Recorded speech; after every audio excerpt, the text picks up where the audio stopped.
Okay. Oh, here. This one. I'll take it. We'll take a selfie. Get in now. We can have someone take a. Well, maybe not. Where are you? I'm not in it. Thank you. Thank you so much. Thanks. Sometimes when you're watching a fighter's story, it just sort of feels like there's a way it's meant to go. Do you feel that way going into Saturday night? Like there's kind of a touch of destiny, like I'm meant to win the world title here, so I'm just going to go out and do it?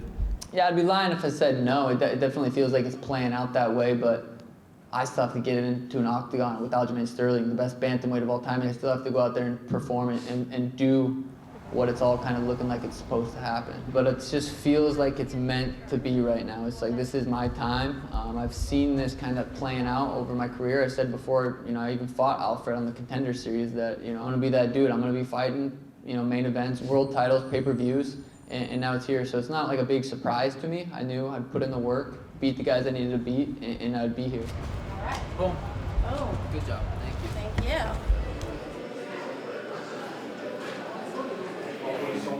How motivating and how does it feel to just have your family with you everywhere you go? It's everything. It's not a team, it's a family. They work just as hard as I do to make everything happen around me. Come here, come here. Wah!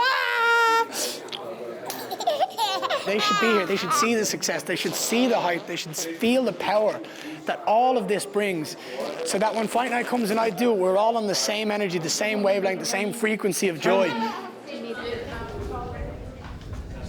Hey guys, interesting perception. And before you start your official interview, I have a question. If you ever got me in a girl pose situation, I would murder myself. Bro, no, you haven't seen it. Go ahead. Dude, I need to know, what was with all the luggage? I'm what? We've been traveling the world for 2 years. Yeah, we get rid of everything. And bro, I've been traveling I'm homeless. That's I've been traveling what the we were world for trying 2 to figure years. out. Yeah. I want you to talk to Jared. Yes, bro. What are your thoughts on Neil and maybe his respect for you and your abilities? I don't give a respects. I genuinely don't care what he thinks. Neil is game, but I'm a very, very, very new generation of fighter in the UFC. If you have fighter A, and fighter A goes to the same gym, fights the same people, and does the same things every single week, repeatedly for 10 years, where you have a fighter that has a base, but travels the world and has a thirst for knowledge to learn, there is no argument that the guy that travels and learns and has that thirst and gets those bits of knowledge will be the better fighter. You just have to have this thirst for knowledge to be the best, or else you're going to get swallowed up in this game. Oh man, I feel great. I mean, I know everyone's like, oh, it's a short notice fight. Are you gonna be ready? You're gonna do this, you're gonna do that. Like, I feel more prepared for the short notice fight than I have on some fights that had 12 weeks notice. I know what I prepare for in the gym. I know what I train for. So taking these short notice fights, fighting these young up and comers, undefeated guys, none of that stuff seems to faze me at all. I know what I'm capable of. I know I'm one of the best welterweights in the world. I have zero excuses going into this fight. I know what Ian Gary brings to the table, and I'm more than confident I'm going there and get it done.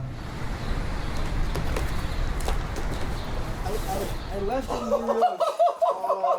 Wearable. Yeah. Let's go. Let's show Omar. No shirt. Just like Just like he did. Should we do it today and tomorrow? Today and tomorrow. This is amazing, bro. This is gangster. No, but I'm not skinny like Omar. So. Okay. Definitely looking forward to the presser. Finally get to see this guy face to face. Make sure I smell good for Sean. That dirty bastard is gonna be smelly. At least I got respect for myself. The suit just makes me feel good. I just like looking good, Look good, feel good, fight good has always been my mantra, so I think this is a pretty slick ass suit, right?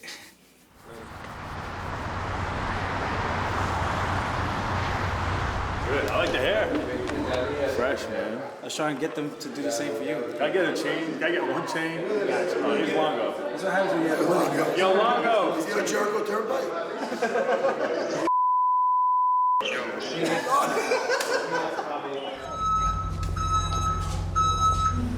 She loves you. Listen, timing is everything. Oh my God. She literally just rolled up on me out of nowhere.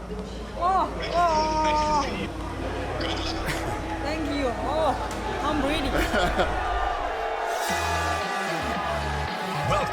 to the UFC 292 press conference in Boston, Massachusetts from the TD Garden, where the UFC is back for the first time in nearly 4 years.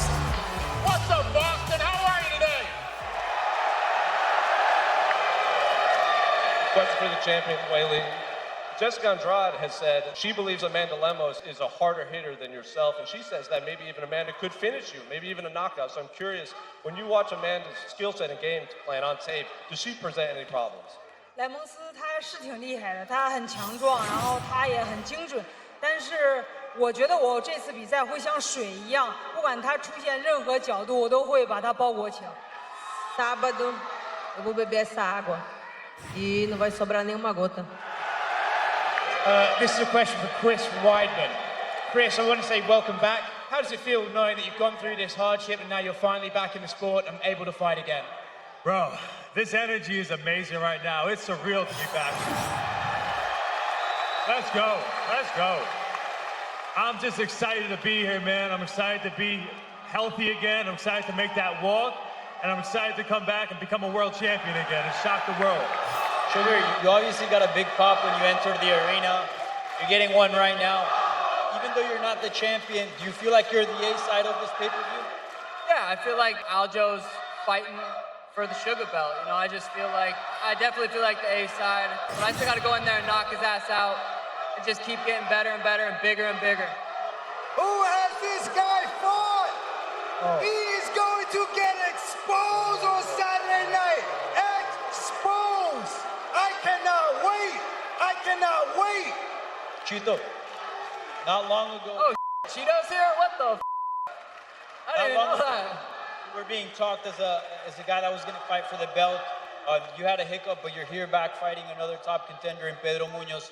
2 questions. How far do you see yourself from the belt, and what do you make of this title fight right here? I just need to win Saturday night. That's all that matters. I work hard. I'm ready to go. I'm coming for that belt. Whoever is there, I'm going to kick their asses. I'm ready to go. Sean said if he wins the title, he'd like his first defense to be against you. What would you say to those comments? Sean can go and himself.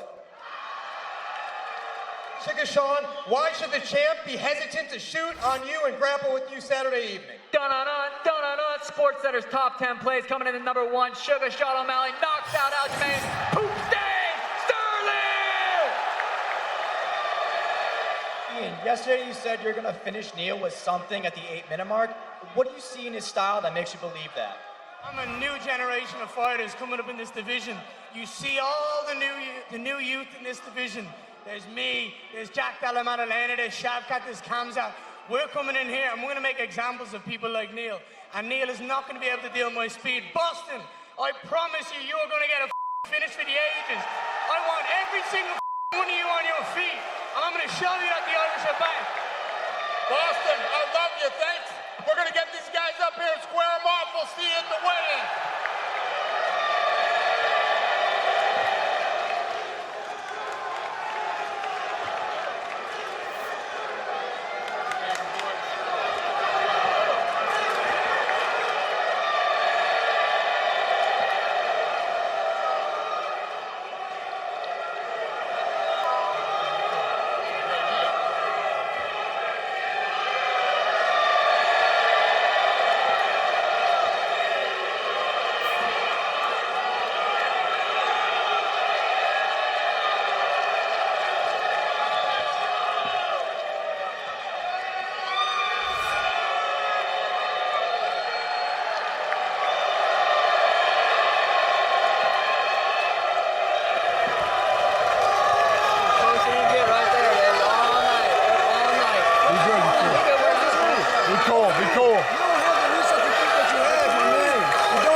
Strangle the